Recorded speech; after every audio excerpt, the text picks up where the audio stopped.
Chapter 37 The Catacombs of Saint Sebastian. In his whole life, perhaps, France had never before experienced so sudden an impression, so rapid a transition from gaiety to sadness, as in this moment.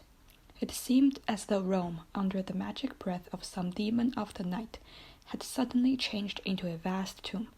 By a chance which added yet more to the intensity of the darkness, the moon, which was on the wane, did not rise until 11 o'clock, and the streets which the young man traversed were plunged in the deepest obscurity. The distance was short, and at the end of 10 minutes his carriage, or rather the Count's, stopped before the Hotel de Londres. Dinner was waiting, but as Albert had told him that he should not return so soon, Franz sat down without him. Maitre Pastrini, who had been accustomed to see them dine together, inquired into the cause of his absence, but Franz merely replied that Albert had received, on the previous evening, an invitation which he had accepted. The sudden extinction of the Marcelletti, the darkness which had replaced the light, and the silence which had succeeded the turmoil, had left in Franz's mind a certain depression which was not free from uneasiness. He therefore dined very silently, in spite of the officious attention of his host, who presented himself 2 or 3 times to inquire if he wanted anything. Franz resolved to wait for Albert as late as possible. He ordered the carriage, therefore, for 11 o'clock, desiring Maitre Pastrini to inform him the moment Albert returned to the hotel. At 11 o'clock Albert had not come back. Franz dressed himself and went out, telling his host that he was going to pass the night at the Duke of Bracciano's. The house of the Duke of Bracciano is one of the most delightful in Rome. His lady, one of the last heiresses of the Colonnes, does its honors with the most consummate grace, and thus their fetes have a European celebrity. Franz and Albert had brought to Rome letters of introduction to them, and the first question on Franz's arrival was to ask him where was his traveling companion. Franz replied that he had left him at the moment they were about to extinguish the Macaulay, and that he had lost sight of him in the Via Macello. "Then he has not returned?" said the Duke. "I waited for him until this hour," replied Franz. "And do you know whither he went?" "No, not precisely. However, I think it was something very like an assignation." "Diavolo," said the Duke, "this is a bad day, or rather a bad night, to be out late. It is not, Countess." These words were addressed to the Countess G., who had just arrived, and was leaning on the arm of Monsieur Torlonia, the Duke's brother. "I think, on the contrary, that it is a charming night," replied the Countess, "and those who are here will not complain but of one thing, that of its too rapid flight." "I am not speaking," said the Duke, with a smile, "of the persons who are here. The men run no other danger than that of falling in love with you, and the woman of falling ill of jealousy at seeing you so lovely. I allude to the persons who were out in the streets of Rome." "Ah," asked the Countess, "who is out in the streets of Rome at this hour, unless it be going to a ball?" "Our friend Albert de Morcerf, Countess, whom I left in pursuit of his unknown about 7 o'clock this evening," said Franz, "and whom I have not seen since." "And don't you know where he is?" "Not at all." "Is he armed?" "He is payless." "You should not have allowed him to go," said the Duke to Franz. You who know Rome better than he does. "You might as well have tried to stop number 3 of the Barbary, who gained the prize of the race today," replied Franz. "And then, moreover, that what could happen to him?" "Who can tell? The night is gloomy, and the Tiber is very near the Via Macello." Franz felt a sudden run through his veins at observing the feeling of the Duke and the Countess so much in unison with his own personal disquietude. "I informed them at the hotel that I had the honor of passing the night here, Duke," said Franz, "and desired them to come and inform me of his return." "Ah," replied the Duke, "here, I think, is one of my servants who is seeking you." The Duke was not mistaken. When he saw Franz, the servant came up to him. "Your Excellency," he said, "the master of the Hotel de Londres has sent to let you know that a man is waiting for you with a letter from the Viscount de Morcerf." "A letter from the Viscount?" exclaimed Franz. "Yes." "And who is the man?" "I don't know." "Why did he not bring it to me here?" "The messenger did not say." "And where is the messenger?" "He went away directly he saw me enter the ballroom to find you." "Oh," said the Countess to Franz, "go with all speed. Poor young man, perhaps some accident has happened to him." "I will hasten," replied Franz. "Shall we see you again to give us any information?" inquired the Countess. "Yes, if it is not any serious affair. Otherwise I cannot answer as to what I may do myself." "Be prudent in any event," said the Countess. "Oh, pray, be assured of that." Franz took his hat and went away in haste. He had sent away his carriage with orders for it to fetch him at 2 o'clock. Fortunately, the Palazzo Bracciano, which is one side in the Corso and the other side in the Piazza dei Santi Apostoli, is hardly 10 minutes' walk from the Hotel de Londres. As he came near the hotel, Franz saw a man in the center of the street. He had no doubt that it was a messenger from Albert. The man was wrapped up in a large cloak. He went up to him, but, to his extreme astonishment, the man first addressed him. "What wants your Excellency of me?" inquired the man, retreating a step or two, as if to keep on his guard. "Are you not the person who brought me a letter?" inquired Franz, "from the Viscount de Morcerf? Your Excellency lodges at Pastrini's hotel?" "I do." "Your Excellency is the traveling companion of the Viscount?" "I am." Your Excellency's name?" "Is the Baron Franz d'Épinay." "Then it is to your Excellency that this letter is addressed." "Is there any answer?" inquired Franz, taking the letter from him. "Yes, your friend at least hopes so." "Come upstairs with me, and I will give it to you." "I prefer waiting here," said the messenger with a smile. "And why?" "Your Excellency will know when you have read the letter." "I shall find you, then, here?" "Certainly." Franz entered the hotel. On the staircase he met Maitre Pastrini. "Well?" said the landlord. "Well, what?" responded Franz. "You have seen the man who desired to speak with you from your friend?" he asked of Franz. "Yes, I have seen him," he replied, "and he has handed this letter to me. Light the candle in my apartment, if you please." The innkeeper gave orders to a servant to go before Franz with a wax light. The young man had found Maitre Pastrini looking very much alarmed, and this had only made him the more anxious to read Albert's letter, and thus he went instantly toward the waxlight and unfolded the letter. It was written and signed by Albert. Franz read it twice before he could comprehend what it contained. It was thus conceived: "My dear fellow, the moment you have received this, have the kindness to take from my pocketbook, which you will find in the square drawer of the secretaire, the letter of credit. Add your own to it, if it be not sufficient. Run to Torlonia, draw from him instantly 4,000 piastres, and give them to the bearer. It is urgent that I should have the money without delay. I do not say more, relying on you as you may rely on me. Your friend, Albert de Morcerf. P.S. I now believe in Italian banditti." Below these lines were written, in a strange hand, the following in Italian: If by 6 in the morning the 4,000 piastres are not in my hands, by 7 o'clock the Viscount Albert de Morcerf will have ceased to live. Luigi Vampa.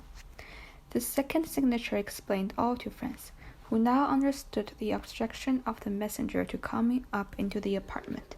The street was safer for him. Albert, then, had fallen into the hands of the famous chief of banditti, in whose existence he had for so long a time refused to believe.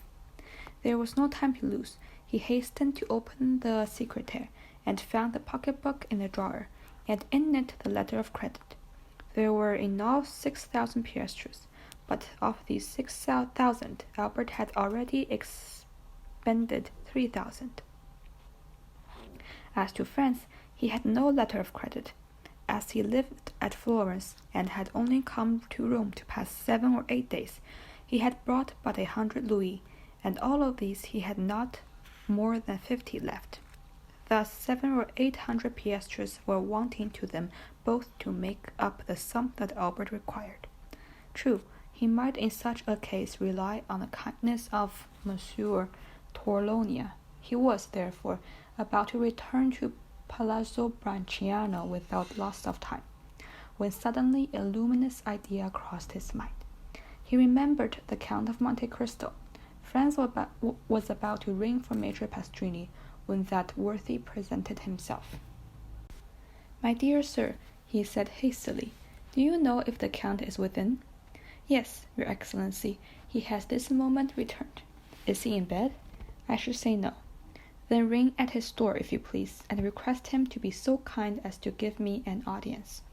Maitre Pastrini did as he was desired, and returning 5 minutes after, he said, "The Count awaits your Excellency." Franz went along the corridor, and a servant introduced him to the Count. He was in a small cabinet which Franz had not yet seen, and which was surrounded with divans. The Count came toward him. "Well, what good wind blows you hither at this hour?" said he. "Have you come to sup with me? It would be very kind of you." "No, I have come to speak to you of a very serious matter." "A serious matter?" said the Count, looking at Franz with the earnestness usual to him. "And what may it be?" "Are we alone?" "Yes," replied the Count, going to the door and returning. Franz gave him Albert's letter. "Read that," he said. The Count read it. Ah, said he. "Did you see the postscript?" "I did indeed." "What think you of that?" inquired Franz. "Have you the money he demands?" "Yes, all but 800 piastres." The Count went to his secretaire, opened it, and pulling out a drawer filled with gold, and said to Franz, "I hope you will not offend me by applying to any one but myself." "You see, on the contrary, I come to you first and instantly," replied Franz. "And I thank you. Have what you will." And he made a sign to Franz to take what he pleased. "It is absolutely necessary, then, to send the money to Luigi Vampa?" asked the young man, looking fixedly, in his turn, at the Count. "Judge yourself," replied he. "The postscript is explicit. I think that if you would take the trouble of reflecting, you could find a way of simplifying the negotiations," said Franz. "How so?" returned the Count, with surprise. "If we go together to Luigi Vampa, I am sure he would not refuse you Albert's freedom. What influence can I possibly have on a bandit? Have you not just rendered him one of those services that are never forgotten?" "What is that?" "Have you not saved Peppino's life?" Ah, said the Count. "Who told you that?" "No matter, I know it." The Count knit his brows, and remained silent an instant. "And if I were to see Vampa, would you accompany me?" "If my society would not be disagreeable." "Be it so. It is a lovely night, and a walk without Rome will do us both good." "Shall I take my arms?" "For what purpose?" "Any money?" "It is useless. Where is the man who brought the letter?" "In the street." "He waits an answer?" "Yes." "I must learn where we are going. I will summon him hither." "It is useless.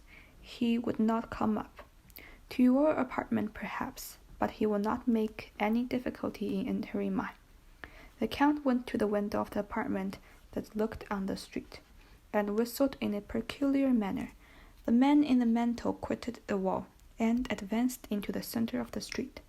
"Salute," said the Count, in the same tone in which he would have given an order to his servant. The messenger obeyed without the least hesitation, but rather with alacrity, and, mounting the steps of the passage at a bound, entered the hotel. 5 seconds afterward he was at the door of the cabinet. "Ah, it is you, Peppino," said the Count. But Peppino, instead of answering, threw himself on his knees, seized the Count's hand, and covered it with kisses. "Ah," said the Count, "you have, then, not forgotten that I saved your life. That is strange, for it is a week ago." "No, Excellency, and never shall I forget it," returned Peppino, with an accent of profound gratitude. "Never.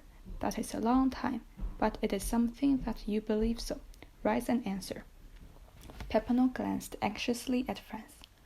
"Oh, you may speak before His Excellency," said he. "He is one of my friends. You will allow me to give you this title?" continued the Count in French. "It is necessary to excite this man's confidence." "You can speak before me," said Franz. "I am a friend of the Count." "Good," returned Peppino. "I am ready to answer any question your Excellency may address to me. How did the Viscount Albert fall into Luigi's hands?" "Excellency, the Frenchman's carriage passed several times the one in which was Teresa." "The chief's mistress?" "Yes. The Frenchman threw her a bouquet. Teresa returned it. All this with the consent of the chief, who was in the carriage." "What?"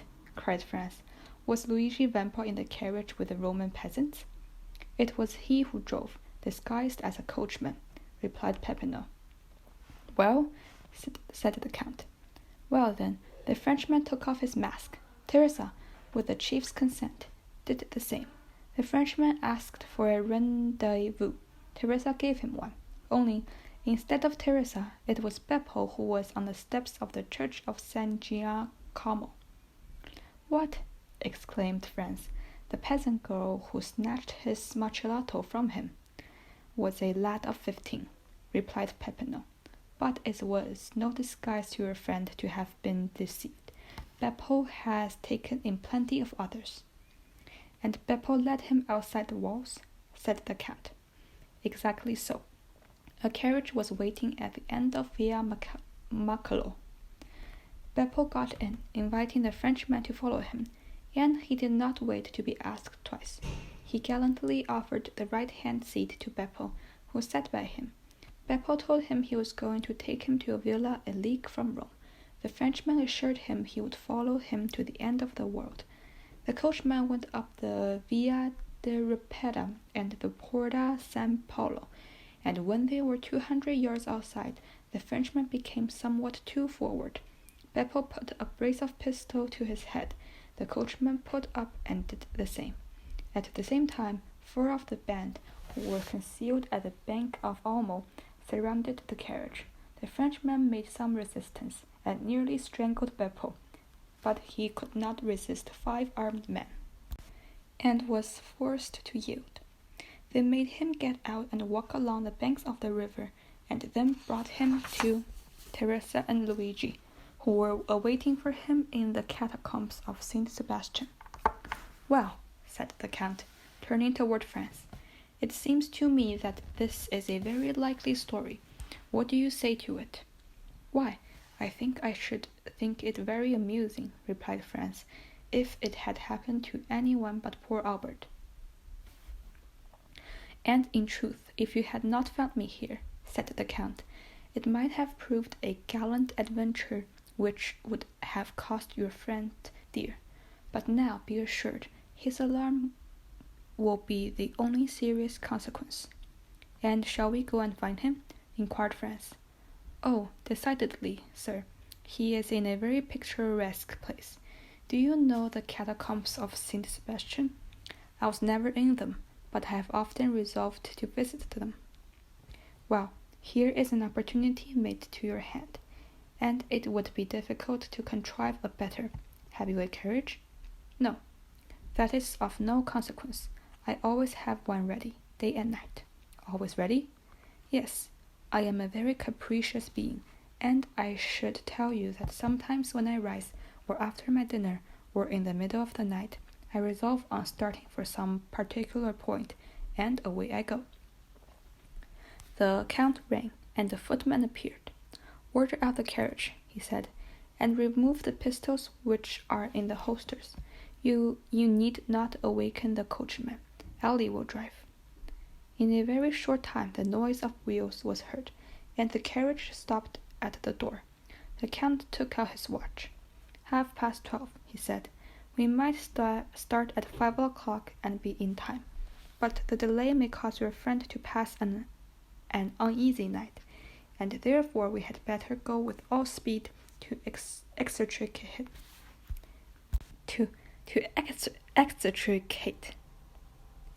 him. And therefore we had better go with all speed to extricate him from the hands of the infidels. Are you still resolved to accompany me? More determined than ever. Well then, come along. Franz and the Count went downstairs, accompanied by Peppino. At the door they found the carriage. Ali was in the box, in whom Franz recognized the dumb slave of the grotto of Monte Cristo. Franz and the Count got into the carriage. Peppino placed himself beside Ali, and they set off at a rapid pace. Ali had received his instructions, and went down the Corso, crossed the Campo Vaccino, went up the Strada San Gregorio, and reached the gates of St. Sebastian. Then the porter raised some difficulties, but the Count of Monte Cristo produced an authority from the governor of Rome to quit or enter the city at any and all hours of the day or night. The portcullis was therefore raised. The porter had a louis for his trouble, and they went on their way. The road which the carriage now traversed was the ancient Appian Way, and bordered with tombs. From time to time, by the light of the moon, which began to rise, Franz imagined that he saw something like a sentinel appear from various points of the ruin, and suddenly retreat into the darkness on a signal from Peppino. A short time before they reached the Circus of Caracalla, the carriage stopped. Peppino opened the door, and the Count and Franz alighted. In 10 minutes, said the Count to his companion, we shall arrive there. He then took Peppino aside, gave him some order in a low voice, and Peppino went away, taking with him a torch brought with them in the carriage. 5 minutes elapsed, during which Franz saw the shepherd advance along a narrow path in the midst of the irregular ground which forms the convulsed soil of the plain of Rome, and disappeared in the midst of the high red herbage, which seemed like the bristling mane of some enormous lion. Now, said the Count, let us follow him. Franz and the Count in their turn then advanced along the same path, which at the end of 100 paces led them by a declivity to the bottom of a small valley. They then perceived 2 men conversing in the shade. Ought we to advance? Asked Franz of the Count. Or should we pause? Let's go on. Peppino will have warned the sentry of our coming. One of these 2 men was Peppino, and the other a bandit on the lookout. Franz and the Count advanced. The bandit saluted them. Your Excellency, said Peppino, addressing the Count, if you will follow me, the opening of the catacombs is close at hand. Go on, then, replied the Count. They came to an opening behind a clump of bushes, and in the midst of a pile of rocks by which a man could scarcely pass, Peppino glided first into this crevice, but after advancing a few paces the passage widened. Then he paused, lighted his torch, and turned around to see if they came after him. The Count first reached a kind of square space, and Franz followed him closely. The earth sloped in a gentle descent, enlarging as they proceeded. Still Franz and the Count were compelled to advance stooping, and scarcely able to proceed 2 abreast. They went on 150 paces thus, and then were stopped by, "Who goes there?" At the same time they saw the reflection of a torch on the barrel of a carbine. "A friend," responded Peppino, and, advancing along toward the sentry, he said a few words to him in a low tone, and then he, like the first, saluted the nocturnal visitors, making a sign that they might proceed. Behind the sentinel was a staircase with 20 steps. Franz and the Count descended these, and found themselves in a kind of square, forming a burial ground. 5 rows diverged like the ray of a star, and the walls, dug into niches, placed one above the other in the shape of coffins, showed that they were at least in the catacombs. In one of the cavities, whose extent it was impossible to determine, some rays of light were visible. The Count laid his hand on Franz's shoulder. "Would you like to see a camp of bandits in repose?" he inquired. "Exceedingly," replied Franz. "Come with me, then. Peppino, extinguish the torch." Peppino obeyed, and Franz and the Count were suddenly in utter darkness. Only 50 paces in advance of them there played along the wall some reddish beams of light, more visible since Peppino had put out his torch. They advanced silently, the Count guiding Franz as if he had the singular faculty of seeing in the dark. Franz himself, however, distinguished his way more plainly in proportion as he advanced toward the rays of light, which served them for guides. 3 arcades, of which the middle served as the door, presented themselves. These arcades opened on one side to the corridor, in which were the Count and Franz, and on the other side to a large square chamber, entirely surrounded by niches similar to those of which we have spoken. In the midst of this chamber were 4 stones, which had formerly served as an altar, as was evident from the cross which still surmounted them. A lamp, placed at the base of a pillar, lighted up with its pale and flickering flame the singular scene which presented itself to the eyes of the 2 visitors concealed in the shadow.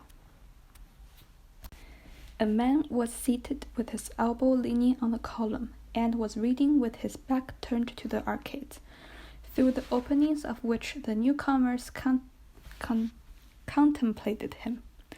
This was the chief of the band, Luigi Vampa.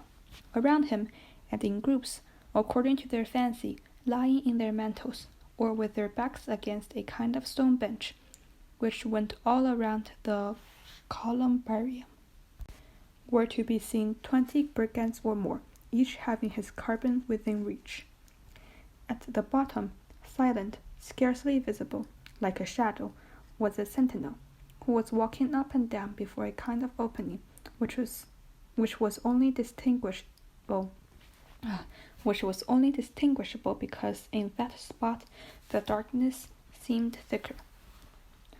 When the Count thought Franz had gazed sufficiently on this picturesque tableau, he raised his finger to his lips to warn him to be silent, and, ascending the 3 steps which led to the corridor of the columbarium, entered the chamber by the center arcade, and advanced toward Vampa, who was so intent on the book before him that he did not hear the noise of his footsteps.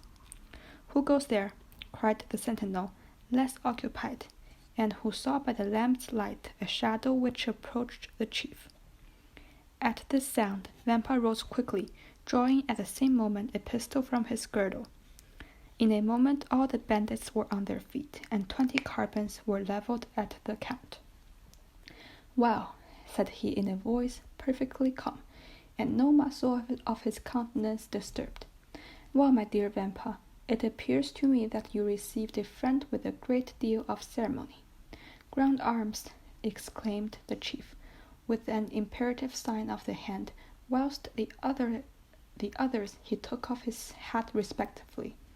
Then, turning to the singular personage who had caused this scene, he said, "Your pardon, Monsieur le Comte, but I was so far from expecting the honor of a visit that I did not recognize you." "It seems that your memory is equally short in everything, Vampa," said the Count, "and that not only do you forget people's faces, but also the conditions you make with them." "What conditions have I forgotten, Monsieur le Comte?" inquired the bandit, with the air of a man who, having committed an error, is anxious to repair it. "Was it not agreed," asked the Count, "that not only my person, but also that of my friends, should be respected by you? And have I broken the treaty, your Excellency? You have this evening earned off and conveyed hither the Viscount Albert de Morcerf. Well," continued the Count, in a tone that made France shudder, "this young gentleman is one of my friends. This young gentleman lodges in the same hotel as myself. This young gentleman has been up and down the course of 8 hours in my private carriage, and yet, I repeat to you, you have carried him off, and conveyed him hither, and," added the Count, taking the letter from his pocket, "you have set a ransom on him, as if he were an indifferent person." "Why did you not tell me all this, you?" inquired the brigand chief, turning toward his men, who all retreated before his look. "Why have you exposed me thus to fail in my word toward a gentleman like the Count, who has all our lives in his hands? By heavens, if I thought one of you knew that the young gentleman was the friend of his Excellency, I would blow his brains out with my own hand." "Well," said the Count, turning toward France, "I told you there was some mistake in this." "Are you not alone?" asked Vampa, with uneasiness. "I am with the person to whom this letter was addressed, and to whom I desire to prove that Luigi Vampa was a man of his word. Come, your Excellency, here is Luigi Vampa, who will himself express to you his deep regret at the mistake he has committed." Franz approached, the chief advancing several steps to meet him. "Welcome amongst us, your Excellency," he said to him. "You heard what the Count just said, and also my reply. Let me add what I would not for the 4,000 piastres at which I had fixed your friend's ransom, that this had happened." "But," said Franz, looking round him uneasily, "where's the Viscount? I don't see him." "Nothing has happened to him, I hope," said the Count, frowningly. "The prisoner is there," replied Vampa, pointing to the hollow space in front of which the bandit was on guard. "And I will go myself and tell him he is free." The chief went toward the place he had pointed out as Albert's prison, and Franz and the Count followed him. "What is the prisoner doing?" inquired Vampa of the sentinel. "Captain," replied the sentry, "I don't know. For the last hour I have not heard him stir." "Come in, your Excellency," said Vampa. The Count and Franz ascended several 8 steps after the chief, who drew back a bolt and opened a door. Then, by the gleam of a lamp similar to that which lighted the columbarium, Albert was to be seen wrapped up in a cloak which one of the bandits had lent him, lying in a corner in profound slumber. "Come," said the Count, smiling with his own peculiar smile. "Not so bad for a man who is to be shot at 7 o'clock in the morning." Vampa looked at Albert with a kind of admiration. He was not insensible to such a proof of courage. "You're right, Monsieur le Comte," he said. "This must be one of your friends." Then going to Albert, he touched him on the shoulder, saying, "Will your Excellency please to awaken?" Albert stretched out his arms, rubbed his eyelid, and opened his eyes. "Ah, ah," said he, "is it you, Captain? You should have allowed me to have slept. I had such a delightful dream. I was dancing the gallop at Torlinias with the Countess G." Then he drew from his pocket watch, which he had preserved, that he might see how time sped. "1:30 only," said he. "Why the devil do you arouse me at this hour?" "To tell you that you are free, your Excellency." "My dear fellow," said Albert, with perfect ease of mind, "remember, for the future, Napoleon's maximum, never awaken me but for bad news. If you had let me sleep on, I should have finished my gallop, and have been grateful to you all my life. So then, we have paid my ransom?" "No, your Excellency." "Well then, how am I free?" "A person to whom I can refuse nothing has come to demand you." "Come hither?" "Yes, hither." Really? Then that person is most amiable person. Albert looked around, and perceived Franz. What? Said he. Is it you, my dear Franz, whose devotion and friendship are thus displayed? No, not I, replied Franz, but our neighbor, the Count of Monte Cristo. Ah, Monsieur le Comte, said Albert gaily, and arranging his cravat and wristbands. You are really most kind, and I hope you will consider me as your eternal obliged, in the first place for the carriage, and in the next for this. And he put out his hand to the Count, who shuddered as he gave his own, but who nevertheless did give it. The bandit gazed on this scene with amazement. He was evidently accustomed to see his prisoner tremble before him, and yet here was one whose gay temperament was not for a moment altered. As for Franz, he was enchanted at the way in which Albert had sustained the national honor in the presence of the bandit. My dear Albert, he said, if you will make haste, we shall yet have time to finish the night at Torlonia's. You may conclude your interrupted gallop, so that you will owe no ill will for Signor Luigi, who has indeed throughout this whole affair acted like a gentleman. You are decidedly right, and we may reach the palazzo by 2 o'clock, Signor Luigi, continued Albert. Is there any formality to fulfill before I take leave of your excellency? None, sir, replied the bandit. You are as free as air. Well then, a happy and merry life to you. Come, gentlemen, come. And Albert, followed by Franz and the Count, descended the staircase, crossed the square chamber, where stood all the bandits, hat in hand. Peppino, said the brigand chief, give me the torch. What are you going to do then? Inquired the Count. I will show you the way back myself, said the captain. That is the least honor I can testify to your excellency. And taking the lighted torch from the hands of the herdsman, he preceded his guests, not as a servant who performs an act of civility, but like a king who precedes ambassadors. On reaching the door, he bowed. And now, Monsieur le Comte, added he, allow me to repeat my apologies, and I hope you will not entertain any resentment at what has occurred. No, my dear Vampa, replied the Count. Besides, you compensate for your mistake in so gentlemanly a way that one almost feels obliged to you for having committed them. Gentlemen, added the chief, turning toward the young men, perhaps the offer may not appear very tempting to you, but if you should ever feel inclined to pay me a second visit, wherever I may be, you shall be welcome. Franz and Albert bowed. The Count went out first, then Albert. Franz paused for a moment. Has your excellency anything to ask me? Said Vampa with a smile. Yes, I have, replied Franz. I am curious to know what work you were pursuing with so much attention as we entered. Caesar's Commentaries, said the bandit. It's my favorite book. Well, are you coming?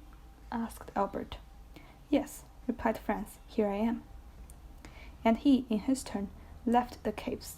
They advanced to the plain. Ah, your pardon, said Albert, turning round. Will you allow me, Captain? And he lighted his cigar at Vampa's torch. Now, Monsieur le Comte, he said, let us on with all the speed we may. I am enormously anxious to finish my night at Duke of Bracciano's. They found the carriage where they had left it. The Count said a word in Arabic to Ali, and the horses went off at great speed. It was just 2 o'clock by Albert's watch when the two friends entered into the dancing room. Their return was quite an event, but as they entered together, all uneasiness and Albert's account ceased instantly. Madame, said the Viscount Morcerf, advancing toward the Countess, yesterday you were so condescending as to promise me a gallop. I am rather late in claiming this gracious promise, but here is my friend, whose character for veracity you well know, and he will assure you the delay arose from no fault of mine. And as at this moment the music gave the warning for the waltz, Albert put his arm round the waist of the Countess, and disappeared with her in a whirl of dancers. In the meanwhile, France was considering the singular shudder that had pervaded the Count of Monte Cristo's fame as the moment when he had been, in some sort, forced to give his hand to Albert.